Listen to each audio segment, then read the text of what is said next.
अस्सलाम वालेकुम, खुशामदीद कहती हूँ आप सबको इस उम्मीद और दुआ के साथ कि आप जहाँ भी होंगे खैरियत से होंगे। अल्लाह ताला आप सबको अपने हिफ्ज़ व मान में रखे, आमीन। रहमतों और बरकतों वाले महीने की आमद है। हर घर में इसके इस्तकबाल की तैयारियाँ ज़ोर-शोर से जारी हैं। इस रहमतों वाले महीने में जहाँ हम अपना बहुत सारा टाइम इबादत में गुज़ारते हैं, वहीं सहरी इफ्तारी का भी इंतज़ाम करना होता है। बहुत सारी इफ्तार पार्टी भी चल रही होती है, जिसकी वजह से ख़वातीन का ज़्यादा टाइम किचन में गुज़र जाता है। लेकिन अगर रमज़ान की थोड़ी-सी प्रिपरेशन हम पहले कर लें, तो बहुत सारा टाइम हम बचा सकते हैं। इसके साथ ये होगा कि आपका ज़्यादा टाइम किचन में नहीं गुज़रेगा। आप इबादत भी साथ-साथ कर सकते हैं और किचन को भी मैनेज ईज़िली कर लेंगे। तो आज मैं आपके लिए ऐसे ही मुफ़ीद टिप्स लेकर आई हूँ। तो चलें फिर वीडियो को स्टार्ट करते हैं। टिप नंबर 1 ये है कि आपको जो वेजिटेबल पसंद हैं या जो आप ज़्यादा शौक से खाते हैं या आपको लगता है कि रमज़ान में ये वेजिटेबल बहुत इस्तेमाल होती हैं, आप उनको पहले ही बनाकर सेव कर सकते हैं, फ्रीज़ कर सकते हैं। मैंने भी बहुत सारी वेजिटेबल को बनाकर उन्हें सेव किया। जैसे मटर हैं, आप मटरों के दाने निकाल लें, इनको अच्छी तरह से देखें मैंने साफ़ कर लिया। लेकिन इसमें आपने इस चीज़ का ख़्याल रखना है कि आप जो भी वेजिटेबल सेव कर रहे हैं, आपने उसको गीले को नहीं करना।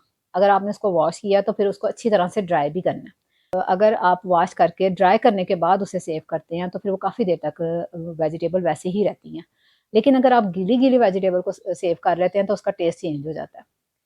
तो इसमें हम सबसे पहले जो मैंने वेजिटेबल लिया वो है मटर। इसको हम इसमें जो ज़िप लॉक बैग मिलते हैं आप इनमें सेव करें। इसमें सेव करने से ये होगा कि ये बहुत देर तक फ्रेश रहती हैं, इसकी स्मेल बाहर नहीं आती और फिर दूसरा ये कि फ्रीज़र में बहुत कम जगह लेती है। तो फिर मटर के साथ-साथ मैंने गाजर को भी किया हुआ है। गाजर है, गोभी है और मोंगरियाँ, मैं सारी चीज़ों को जो वेजिटेबल मैंने की हैं वो इन बैग्स में डाल के मैं आपको दिखाती हूँ। जब आपने इसे लॉक करना है तो इसके अंदर से जितनी एयर है वो निकाल देनी है। उसके लिए आपने इसको ऐसे प्रेस करना है। एक देखिए इस साइड से सारा मैंने बंद कर दिया, एक साइड से थोड़ा-सा सिर्फ ओपन है। तो इसके सारी हम एयर निकाल देंगे, उसके बाद इसको बंद करेंगे। इसके साथ ये होता है कि ये काफ़ी देर तक फ्रेश रहती हैं। अगर इसके अंदर एयर ना हो तो ये वेजिटेबल बहुत देर तक इस कलर भी और इसका जो जायका है वो भी चेंज नहीं होता। इसी तरह ये मैंने गाजर ली है, इसको मैंने जूलियन कटिंग में कट कर लिया है। ये चाइनीज़ डिशेज़ बनाने में बहुत काम आती है, स्प्रिंग रोल में और वेजिटेबल समोसे बनाने में बहुत काम आती है। आप इसको इस तरह काट के इसको भी ज़िप लॉक बैग में ही हम सेव करेंगे। उसके बाद ये फूल गोभी है, फूल गोभी को सेव करने से पहले मैं इसको एक बॉयल दे लेती हूँ।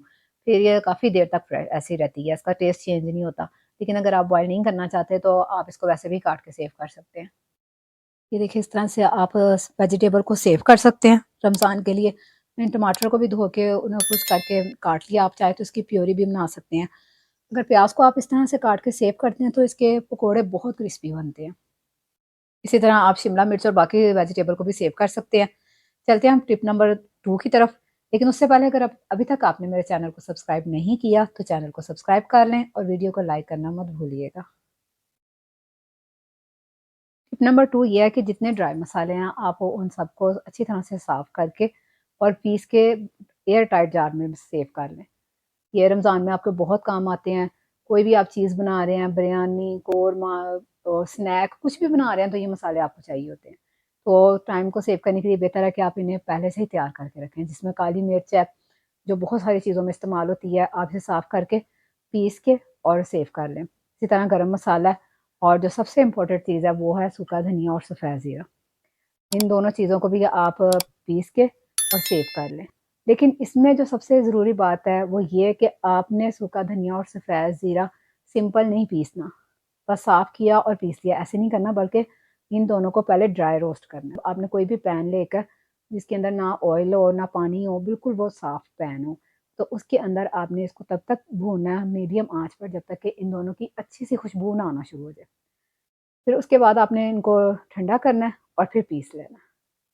इससे ये होगा कि ये काफ़ी देर तक बिल्कुल फ्रेश रहते हैं और 2 गुना ज़्यादा इसका टेस्ट भी बढ़ जाता है और खुशबू भी बढ़ जाती है। आप ज़रूर ट्राई कीजिएगा, आपको खुद पता चलेगा कि कितना डिफ़रेंस है सिंपल अगर आप पीसते हैं उसमें और ड्राई रोस्ट में। तो ये इन सारे मसालों को अगर आप पीस के रख लेते हैं, तो ये आपका बहुत सा टाइम बचा लेते हैं। अब चलते हैं टिप नंबर 3 में।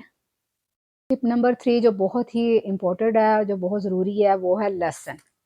आप लहसुन को छील के इस तरीके से भी सेव कर सकते हैं जैसे मैंने किया हुआ है, इसको फ्रीज़ कर लें, ये 2-3 माह तक नहीं ख़राब होता है इससे। लेकिन अगर आप इसका पेस्ट बना के रखना चाहते हैं, तो आप अदरक और लहसुन दोनों को छील के अच्छी तरह से धो के आपने ड्राई कर लेना पहले। इसमें बिल्कुल भी पानी नहीं होना चाहिए। और फिर उसके बाद जब आप इसका पेस्ट बनाने लगेंगे, तो पेस्ट बनाने के लिए भी आपने कुकिंग ऑयल का इस्तेमाल करना है, पानी का इस्तेमाल बिल्कुल भी नहीं करना। इसको ग्राइंड करते हुए आप जितना भी आपको चाहिए होगा उसमें कुकिंग ऑयल ही जाएगा।